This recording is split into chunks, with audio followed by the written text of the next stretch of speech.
मनुष्य की कीमत। आरव नाम का एक लड़का था। उसके पिता की लोहे की दुकान थी। आरव अपने पिता के साथ लोहे की दुकान में मदद करता था।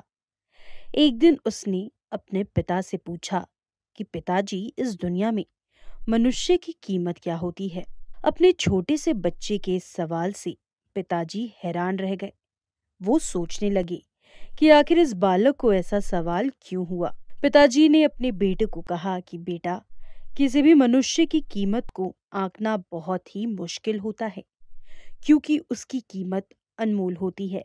बेटे ने पूछा, वो कैसे पिताजी? अगर सभी मनुष्य की कीमत अनमोल होती है तो फिर कोई अमीर तो फिर कोई गरीब क्यों होता है? किसी को कम इज्जत मिलती है तो किसी को ज्यादा क्यों मिलती है? पिताजी ने अपने बेटे को समझाने के लिए कहा, तुम स्टोर रूम में जो लोहे का बड़ा सा टुकड़ा पड़ा है वो लेकर आओ। बेटे ने कहा, जी पिताजी। वो लोहे का टुकड़ा लेकर आता है।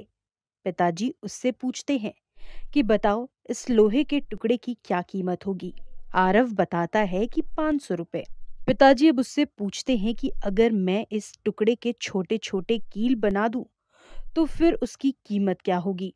वो थोड़ा सोचकर बताता है कि पिताजी, ऐसा करने से उसकी कीमत बढ़ जाएगी।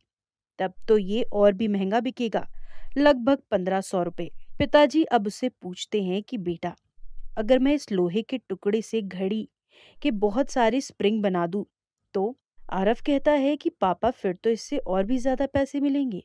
पिताजी ने अपने बेटे को समझाते हुए बोले कि ठीक इस लोहे के टुकड़े की तरह ही मनुष्य की कीमत होती है। मनुष्य की कीमत भी इसमें नहीं होती है कि अभी वो क्या है, बल्कि इसमें होती है कि वो अपने आप को क्या बना सकता है। आरव अब समझ चुका था कि उसके पिता क्या कहना चाहते हैं।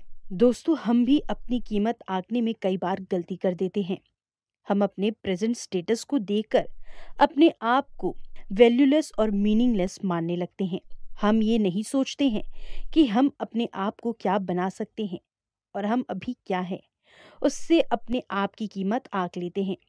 हमें हमेशा अपने आप को बेहतर करते रहना चाहिए और अपनी सही कीमत प्राप्त करने की दिशा में आगे बढ़ते रहना चाहिए।